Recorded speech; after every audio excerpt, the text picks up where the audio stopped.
Hello guys, how is it going? It's been quite a while since the last time I made a video. Today I will talk about the manager, Jurgen Klopp, and Christian Benteke, the Liverpool striker. Now, as you all saw, Liverpool's last game ended in a 2-2 draw against West Brom. Tony Pulis, one of my all-time favorite managers.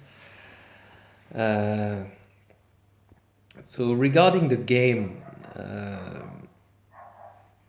I wouldn't say that I saw Liverpool play games much worse than this regarding the level of football that I saw, but it wasn't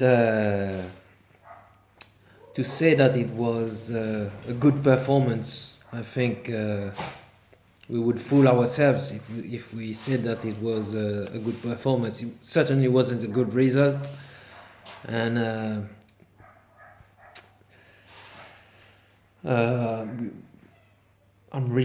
more relieved than happy that we didn't lose, but it's still a bad result as far as I'm concerned, because especially that United and Tottenham lost points, as you all know. But I'll happily take a draw instead of a defeat. We were about 5 to 6 minutes away from a defeat, and so Jurgen Klopp, the Liverpool manager, has been at Liverpool now for about 2 months, and he has taken charge of, I don't know, 14, 15 games, and I think only 2 defeats, Crystal Palace and against Newcastle last week. But 4th place is still possible, even the title is still possible, but do I believe that they will win the title? I don't think so. But 4th place is all to play for sure. Because the league is very, very strange this season. It seems as if only Leicester are consistent. But to be fair, I think Arsenal and Manchester City also. But we've got a chance, despite, I think, the fact that Liverpool can do much, much better. Because especially Manchester United, Chelsea, even Tottenham are quite inconsistent like ourselves. But question marks remain in the defense, especially regarding set pieces. There's not much difference, to be perfectly honest, with regards compared to the Brendan Rodgers regime. But the belief is still there for me. We've got to give Jurgen Klopp time, and we'll have to see what happens. I still think that Liverpool obviously need to add to their squad. It's amazing to say such a thing, especially that the owners, Liverpool, they have invested the money. You can't say otherwise, despite the fact that they sold Raheem Sterling also for 50 million.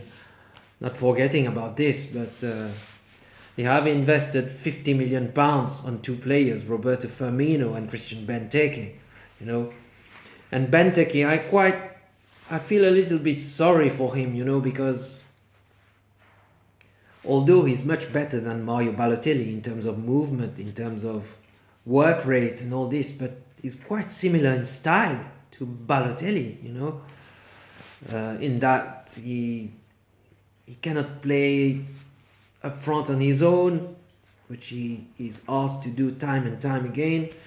And he's a player that relies on quality service in terms of crosses, because he has good heading ability, but if the crosses are not, the service is not given to him, he becomes quite useless, in fact, and it's very, very bizarre, even Brendan Rodgers also before Jurgen Klopp arrived. And to be perfectly honest, once again, Liverpool do not have any wingers. except from Jordan Ibe, who I think is still young, got huge potential, but is very far from being the finished article, if you see what I mean.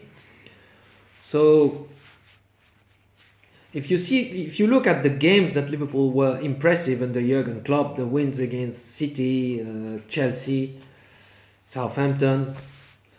Southampton, they played with two up front, with the sick note Daniel Sturridge, partnered with Divock Origi, and the impressive wins against City and Chelsea. Firmino was playing as a false number 9 with Coutinho very close to him.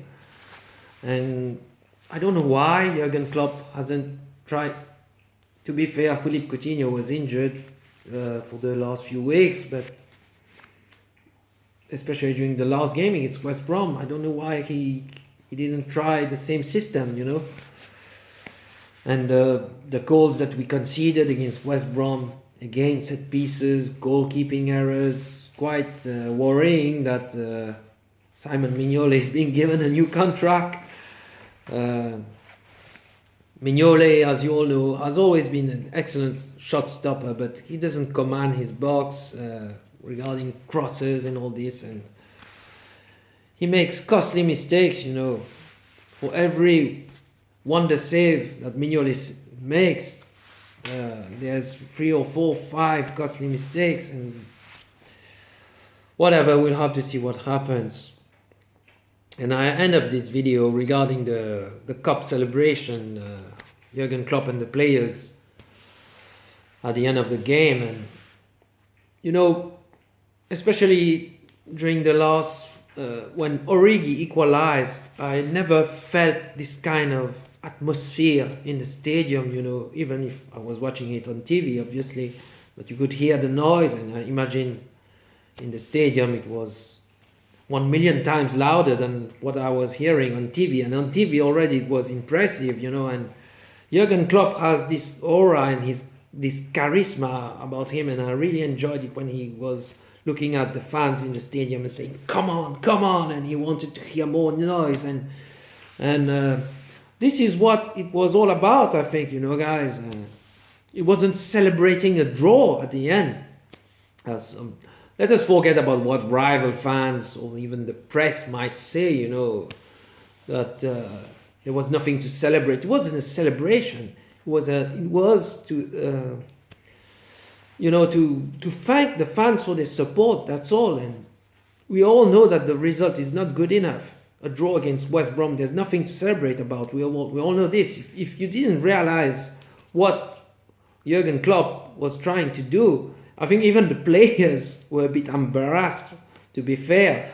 At the end of the game, didn't know. They were not used to this, especially for the past few managers.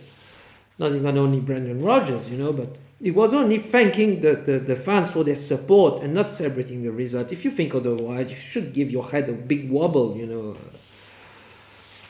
And I think that's a very promising thing for the future, because sometimes when the team lacks quality and all, it can be compensated by the fan support, by the noise in the stadium, and without being, as you all know, once again, I'm not a dreamer, I'm a realist. I'm not into these philosophical or romantic bullshit, but these things count, when the stadium is noisy and the atmosphere is it can make it difficult for the opposition, and could work. And I think that if the game lasted 10 minutes more, we could have got the winner, which makes you wonder why the fans didn't.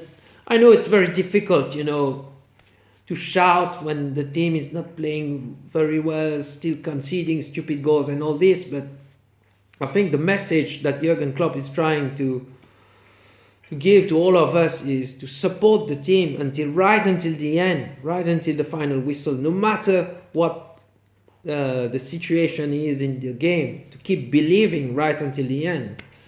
And we all have a part to play. And I was very impressed by this, obviously disappointed by the result, but it's very promising for the future. So that's it, guys. That's all I wanted to say. Leave your comments. and let me know your thoughts about the what Jurgen Klopp did and about the result, about the team. The team still, I think, we cannot rely on Daniel Sturridge. Obviously, he still reminded us how world class he can be against Southampton, but he's really, really too injury prone. You know, it's getting beyond a joke. His recurrent injuries now, and I feel for Christian Benteke, like I told you, very disappointed by Roberto Firmino. Also, I don't know if it's the system or whatever. He played well in only one game, I think, in the game against Manchester City, and that's not good enough for a guy who costs £29 million, you know. So we'll have to see. I'm not expecting too much in the January transfer window. But anyway, we'll have to see, guys. That was only a video to catch up with you. Let me know your thoughts, and I'll try to make another video if I have time after the game against Watford on Sunday in the Premier League. Alright, guys, take care. Love you all. You'll never walk alone, as always. Bye.